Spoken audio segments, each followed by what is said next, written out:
Rightio, welcome back to the channel and welcome back to another rebuild project. I know you all like your rebuild projects, so I decided to go and pick this one up not too long ago.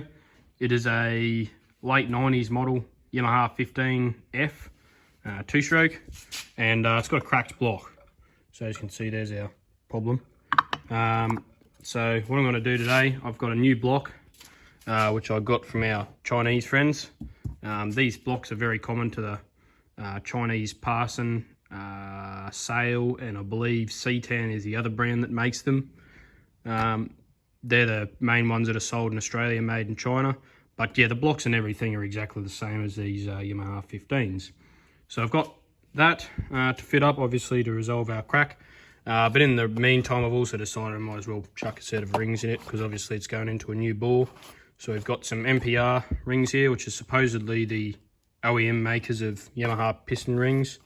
How true that is, I don't know, but they are made in Japan, so I guess we're getting some sort of quality. And we also have a gasket kit for the whole power head from Victory Parts Australia. So yeah, very good. Amount of parts that you need to put in, but shouldn't take too long, I'm hoping. As it is only a two-stroke, obviously, so everything should be nice and simple. The block itself is all obviously nice and clean and ready to go. I'm just going to take all the crank and everything out and put it in there, obviously. Basically a complete transfer to get rid of this scrap block. I'm just going to start by ripping all of our ancillary parts off. So our carb is held on by these two screws here. Pull starter has 1, 2, and there's another one on the other side. 3 screws holding it in. Our power pack at the moment only has 1. I'll pull off this exhaust housing as well. We'll take that off, and that's only held in by, I believe, 5 or 6 bolts by the looks of that. So I'll get that off, and then we'll have a bit more to work with, or room to play around then.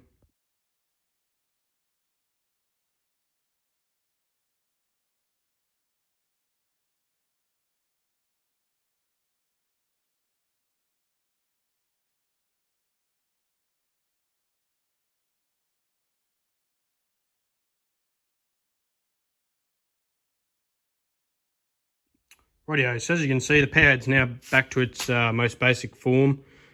We do have a couple of little bits and pieces to get off. We have to pull off this shaft mechanism here and all that, as well as the cylinder head. Now, someone has definitely been in there before, because there was no flywheel key and the flywheel come like pretty much straight off. I only gave it one little tap with that rubber mallet, as you may have seen, and it pretty much popped straight off. The nut was probably not even hand tight. It was probably just threaded on there. As the impact just buzzed it straight off without any trouble. But yeah, no, so now comes the daunting task of trying not to break any head bolts. So what I might do is I might get my impact on it, and I might use the impact to pull them off. Rightio, all the head bolts loosened off without a hitch, so we'll pull them out, and we can now pull this head out and see what our pistons look like on the tops. I'm wondering whether they're any good or not. We'll also be able to see if it's got a thermostat or not, whether it's been pulled out before, or whether it's still got one. I don't know. It'll probably get pulled out for me for now until I can get one. So in case it's stuck closed, I'm not going to cook a new motor when I go to start it up. But yeah, just about there. Pull that out a bit more. Pull this one off a bit more. I think this is the only one holding it in, so just about there. Well, that's out fully now. That's it. So yeah, there goes one of our bolts somewhere down here. We'll have to go searching for that later. But looks like a little bit of water immersion. That's probably from the crack in the block, but yeah, no. I don't know what all this crap is on the head gasket. It's like some sort of a copper sealant or something, I don't know. But overall, head looks not too bad. And in here there should be, yep, there's an anode there I have to pull out and put into that block. Does it have a thermostat? Oh yes, it does. Actually looks pretty clean, which is something I'm not used to, but yeah. So, no, nonetheless, we've definitely added water intrusion on this cylinder. And this bottom one, I don't know what all that stuff is down the bottom there. I don't like the look of that. That's like the plating's coming off. There's a bit of pitting there. So, yeah. Overall, the block is not too badly caked up with crap though. Could be worse, but you know, overall it's pretty good. So now again, as I said, I'll pull off this shifting mechanism here, and we'll yeah, get the back of the crankcase split off, and we'll see what goodies we find in there. Rightio, so now we're going to go ahead and I'm going to split this crankcase off. So we got 6 bolts holding the back arse in, so we'll pull them out. 1, 2, 3. Oop, might be flat.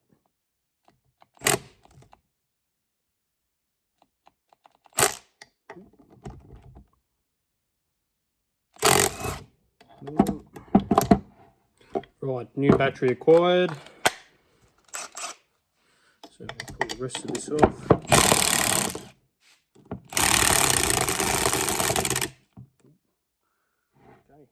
might have to get that one with the spanner. Yeah, well, never mind, we got it. That one was a little bit tight. Got no bloody space on the bench. Got our mate's KX250 I'm rebuilding at the moment. We've got it all stripped down, ready to put a new crank in it. So that's why we're using this wooden tables today. We don't have any space on the main workbench, but that's all right. Oh well, we've got all 6 of these crankcase retaining bolts out now. So now all we got to do is try and split the case without damaging the crank. I don't really give a crap about this block, obviously. It's completely scrapped now, which is actually good, because at the moment the price of cast alloy, I think they call it at the scrappies, is quite high. Something like $4 a kilo. So I'll be quite happy to do this right now, so I can trade it in for some of my other outboard bits and get a bit of coin. Oh, there we go, like butter. You can see we've got a little bit of a split there. Just pull it apart. There we go, guys. Little dowel there. I'll take that because I'll need that, and there should be another one, but there isn't. Why is there not another dowel? No, you don't want to know. Alright, so there's a thrust washer, I assume, or a shim for the crank. Just gonna tap this crank out. Hopefully it comes out too easily.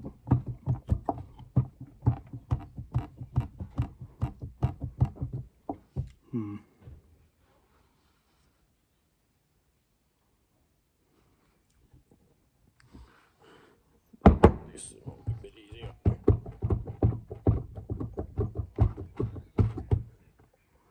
Try and just shimmy it out.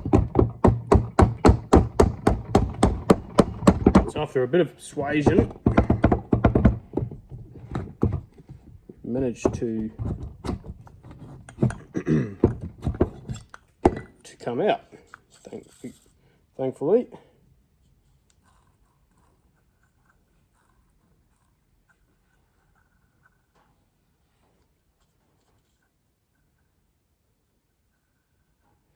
Bearings don't sound too bad. The middle one's a bit noisy, but you can't really help that. I'm going to have to get it split apart if I want to change that, which will be quite a challenge.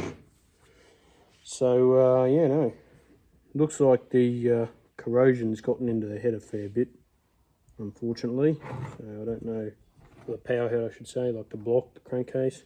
I don't know what actually did happen with it, but yeah, I don't really know if I want to know what happened with it, but yeah, no. So yeah, there we go. She's all split apart. What we'll do now is we'll start chugging it back together, I guess. Put this block somewhere safe, or the old power head somewhere safe. Clean this crank up, ready to be fitted up to our new block. So they've given us a nice little bolt here to hold it all together. Very kind of them. And I have cleaned up most of our mating surfaces before I started the video. Now with these, if you do get one yourself, there's a little, I don't know what you call it, like a sort of like a vacuum line, goes to your bottom of your block, or maybe it's a drain off, I don't know. I think it's something to do with the compression release, but the little nipple that's supposed to go on the bottom of the rearmost half of the crankcase, the new block did not actually have that, so I had to salvage that out of the old block. I did put a little dab of I don't know what you call it, RTV silicone in there, so it's sort of sealed up, as I can see that being the prime target of a vacuum leak in the near future. But you know, so she's all cleaned up now, with everything we need fitted. So realistically, we should be able to just put it all together. I'll have to research in the manual. I don't know if it's like the Johnson 90 that I rebuilt, but the Johnson 90 called for a dab of RTV actually around the crankcase itself. So I don't know whether the Yamaha manual quotes the same or whether it just gets put on dry. I don't really know. So we're going to do a bit of research and find that out. But until then, I'm just going to pull everything apart that I can, clean everything up, like all this crank, I'll clean all that up, all of our cylinder head and everything. I'll get all that cleaned up in the meantime, and then we'll start chucking it back together. Right, I'm just going to use a wire brush to clean out the ring lands of these pistons. They're already pretty clean, but I'll just give them a touch up anyway.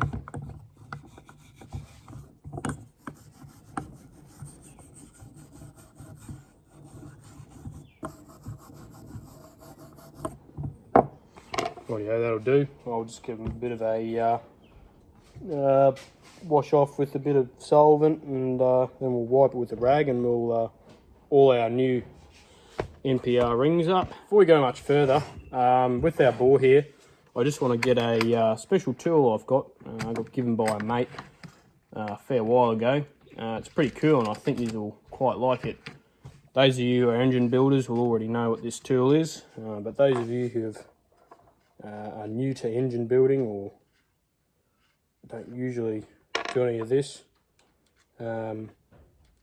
this is a pretty cool tool, to be quite honest with you. So what we've got here is a bore gauge. So this has many different heads in it, which are in the kit over there where I got it out of. It's got many different length heads in it. And what it does, you choose the one that's suitable for your bore, where it doesn't bind up, but it'll still compress on this little pin down here. Because if you look at the indicator, if I press on that little pin, you can see that's moving the dial indicator there. It needs to be enough so that it'll actually go on that pin and give you a reading. So the way I do it is a little bit different. It's probably not the right way to do it, but it works perfectly fine for me. I set the dial indicator to 0, and then I go into my cylinder bore. I just go in a little bit, and you go until you find the biggest reading, which in our case there is 20 on the gauge, and it didn't make it a full revolution, as you can see, so we don't need to factor that in. That's why I was saying about getting the right size pin so it reads perfectly. Now what we're going to do, usually you should be using inside mics for this, but I've only got a set of verniers.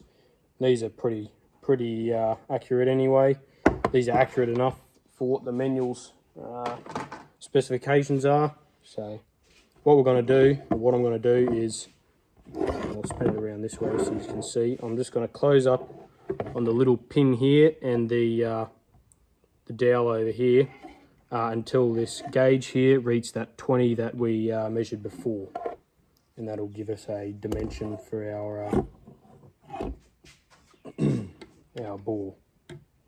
So you want to have the verniers square to the gauge and close them in until we get to that 20.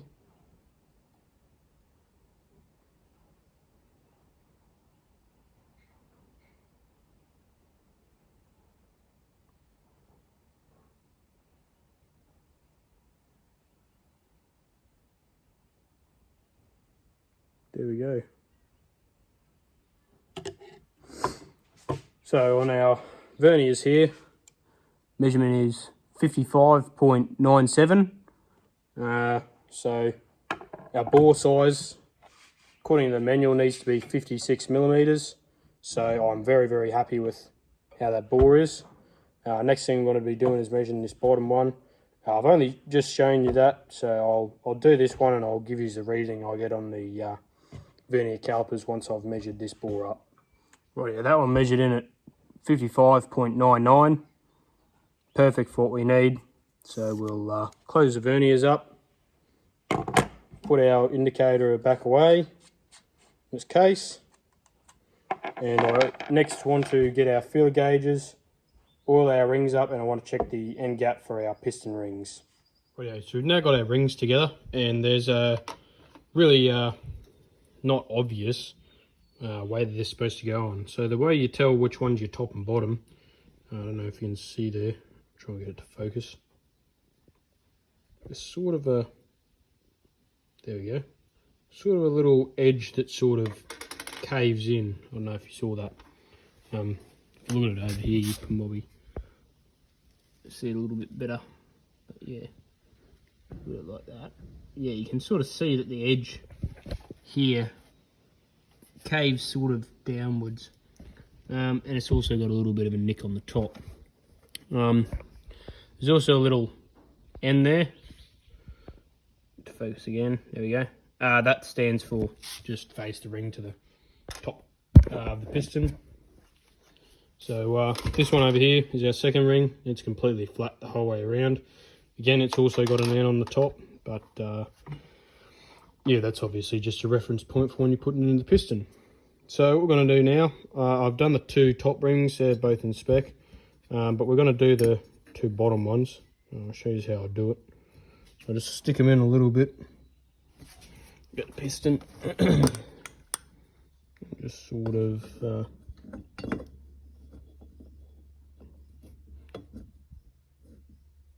get her in nice and flush, like so. And then I'll get my feeler gauges. I've got a 0.3mm and a 0.15. So 1.5 is the smallest spec, so it'll obviously fit in. Yep. And 0.3 is the bigger end. And that is really tight fit, which is good. So that ring's good. And we can pull that out. That should be ready to be oiled up and go on. I've got the two other ones oiled up and ready to fit. So I'll just chuck this piston in, or this ring in, sorry. Get our piston once again. And just push it down to about the same level, which is about the second groove on the piston. There we go. Leave that there. Get our feeler gauges again. The 15 goes in good. And the 30 thou, once again, is a very tight fit, and I don't want to try and force it in there. So that's good. Those rings are in spec. So as I was saying just before, what we'll do now, oil them up, fit them to the piston, then the whole assembly can now be sat back into this block here. So I'll flip this up the right way, like that, for putting the crank in, and we'll fit our piston rings. Rightio, so I've got the crank all sorted. All of our rings are fitted to the pistons. I've lubed the pistons up a little bit, as have I done the big ends, small ends. I've also lubricated all of our crank roller bearings, and I've lubricated all of the seal mating surfaces. I've got a new seal, upper crank seal I should say, on the top, and the seal housing I've put all the new seals in. Very, very easy to do that. I could actually do that by hand, so no need to use any special tool pressing or devices there. Like, get all your seals out and put them in. All I used was a flat bladed screwdriver, which is no longer sitting on the bench to show yous. But yeah, we've got all that, as well as our new plate and shim. I thought that we'd be using this shim again, but turns out we're actually not. So that's always good. Have a new one there. For whatever reason, the kit actually come with an extra 2 lower crank seals. I don't really know why, but maybe we'll find some more seals along the track that need replacing. But other than that, yeah, I don't know why there's an extra 2 there, but that's always good to have spares. So the rest of these gaskets are just for your rest of your power head. That one obviously goes for your base gasket. You got a head gasket there and the 2 water jacket cover gaskets. So yeah, that'll be the next little bits to fit. I found a Woodruff key for the crank too. I have a spare parts motor in my junkyard, Yamaha 20 CE. I think it's a CM, 20 CM from the early 90s or late 80s. And it has the same Woodruff key as what goes in this crank, so that's awesome. We'll be able to hopefully get it going this afternoon now. I was thinking we wouldn't because of that missing Woodruff key, but we probably will. So we'll drop the crank in now to this block, and we'll, yeah, start putting the whole power head back together. So I've just been lubricating everything with a bit of TCW3 Marine 2-stroke oil, which is the right stuff to use in my opinion, but everyone has their own opinions about stuff. So if you've got a lot of oil to put in, you can do that. Obviously with a 2-stroke, you've got to line up your dowels with the rings. This is what holds them from spinning around and getting caught in your ports. So we'll line them, and these motor's good because the rings already pressed themselves going in because the bore is tapered.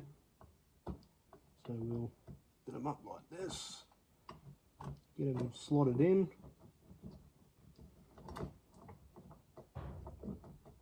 There we go.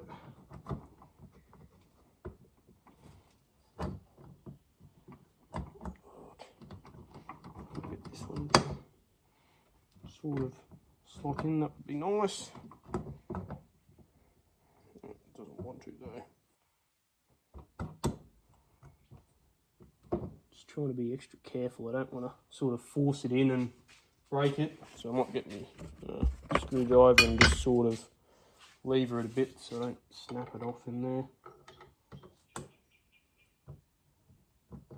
There we go. A little bit of extra care goes a long way, especially with the price of these rings. They weren't expensive, but they weren't cheap either. So I kind of would have, you know, make sure I make good use of my money. I'm going to try and get this all lined up now. Oh, there we go. Okay.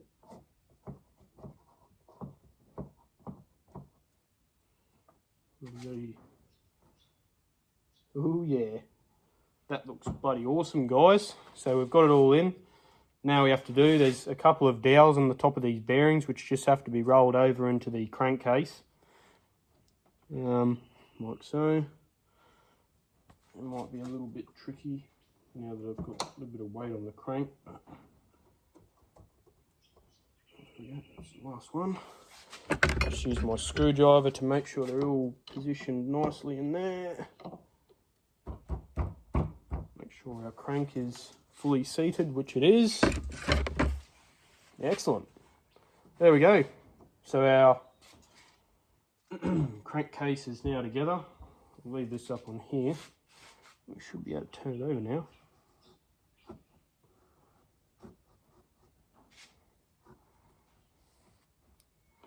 Look at that. Excellent. So what I do now, I won't make you endure me doing it, but the manual actually does call for sealant around the crankcase like I thought. So I'll now start the very tedious task of putting all the sealant on. So that should be quite fun. In the meantime though, I'll pop this little thrust washer in where it should be going, seeing as though we don't really need to worry about that. But yeah, no, that all seemed to go together quite well. Rightio, so we've got a super thin smear of gasket paper onto this case now. So it's all ready to drop onto our block, slowly and carefully. There we go. I'm forgetting one thing. What do you just think I forgot? It's sitting in the right hand corner of the screen next to the feeler gauge. There's two of them. If you guessed the dowels, you're spot on. So I'll pull it back off and I'll quickly chuck them on. Yeah, that would be a big rookie error to forget them. So I'll chuck them on quickly. I'm going to have to find another one. There's actually one missing out of the crankcase, which leads me to believe it's probably been pulled apart before by someone. So yeah, no good. Oh well, we'll get there. Got to find the right one. I don't know if this is the right size. Might just need a bit of persuasion with the little mallet.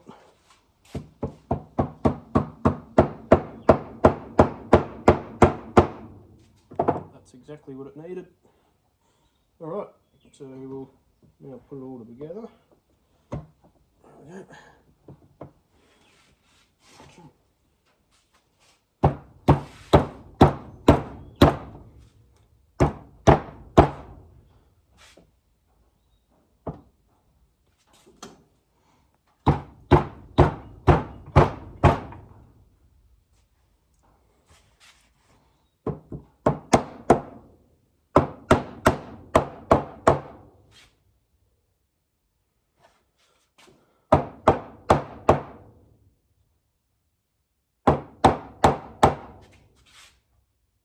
I think that's just about home. Let's check that it still turns. Yes, it does. Excellent. Righto. Put our bolts in. There's no, I don't know what you call it, not a specification, but like a order of, or a sequence of tightening for these bolts. So I'm just going to snug them up lightly.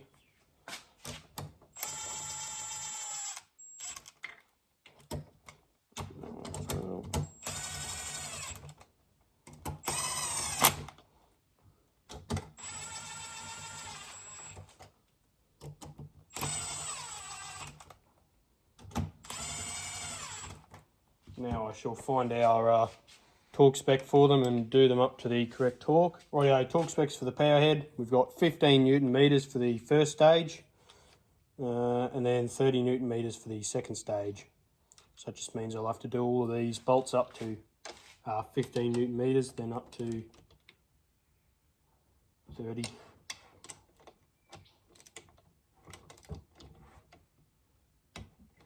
One, two, three,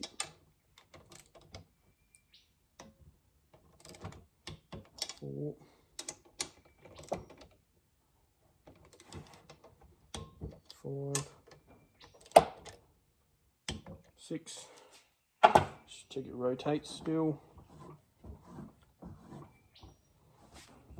Excellent, still rotates, that's bloody beautiful.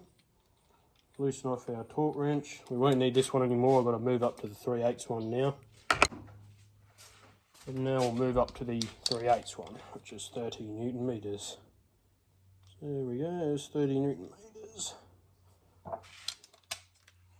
So what I'm doing, I'm starting from the middle and I'm sort of working on a diagonal basis out. So the reason I start in the middle is so that we don't warp the crankcase out of shape. We tighten it down evenly and precisely. So it's good that there's a first and second stage torque, because sometimes you just have to work your way around that.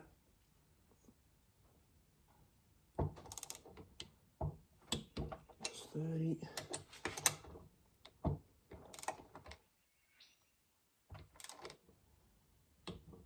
There's another one. That one. Another one.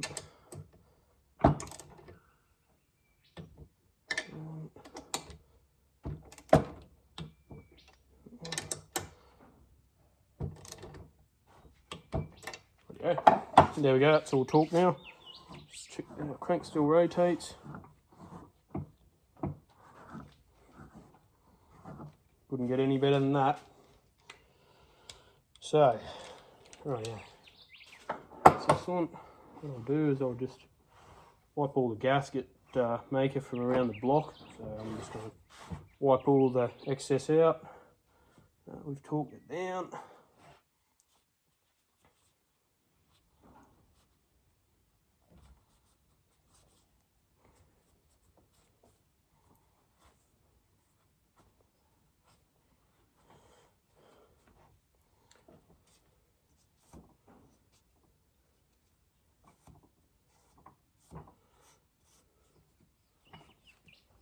Awesome. And that is our basic power head crankcase assembly back together. So what we'll do now, I'll get the head cleaned up and we will get our anode, put that in, and also put our head gasket and head back on. Rightio, so we've now got the anode out of the other power head, put into this one.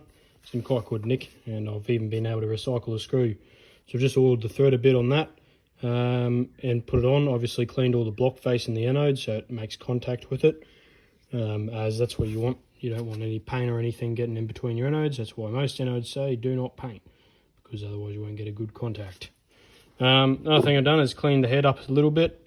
It's nice flat surface. I've checked that with the straight edge, so we're ready to put that on. We've got our new head gasket here. I believe it's already got some sort of a sealer on it already. So we'll be able to just put it straight on, hopefully, like so. As you would have noticed, I also got all the ignition components put back on, and I've got our cover plates cleaned up on the wire wheel as well with our new gaskets, so they should be nearly ready to go back on as well. Head can sit back on. Rightio, cylinder head's now on, ready to be torqued. So we've got it all marked on the head where we need to go. It's 8 foot-pounds for the initial, sorry, not 8 foot-pounds, 8 Newton meters for the initial torque.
Rightio, we go up to 17, which is the final torque.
Rightio. That's that. Cylinder head's all mounted. So what I'll do, I'll run over the other side as I said earlier, and we'll get that key and the couple of bolts we need to put this cover back on. And then we can put the motor all back together and back on the outboard and give it its first test run, I guess. Rightio, so we've got an assortment of bolts. We've got a flywheel key.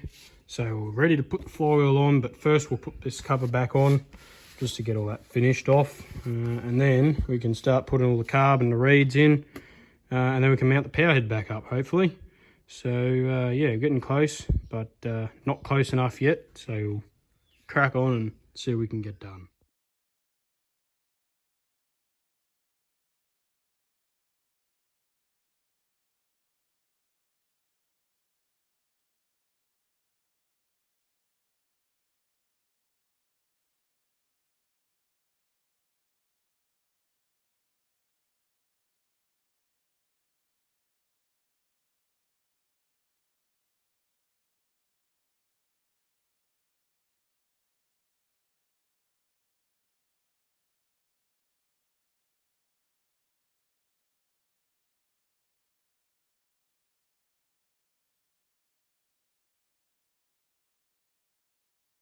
Rightio, power head's all back together. So now all we've got to do is slap the gasket on and bring it over here to the lower cowling, and we can fit it up to the gear case.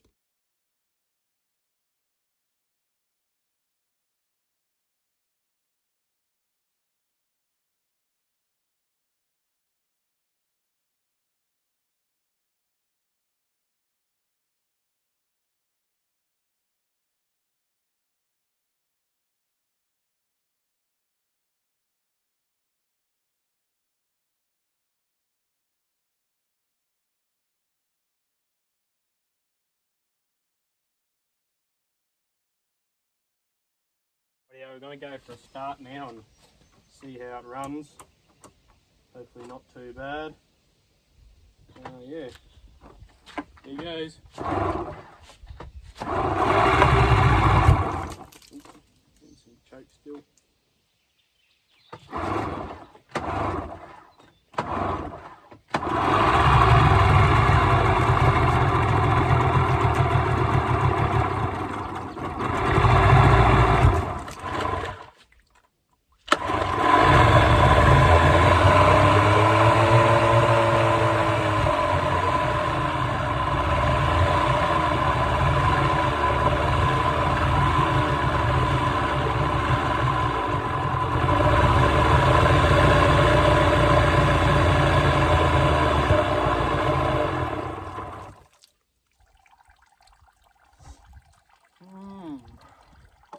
Just doesn't want to idle, which I don't know why. Oh well, that's another job for another day, but it runs, which I'm happy with. So yeah, just got to do a little bit of tuning to it, I imagine, just to get it up to that perfect sweet spot. Other than that, yep, that is a lot better than it was. So thanks for watching, and I'll see you in the next one.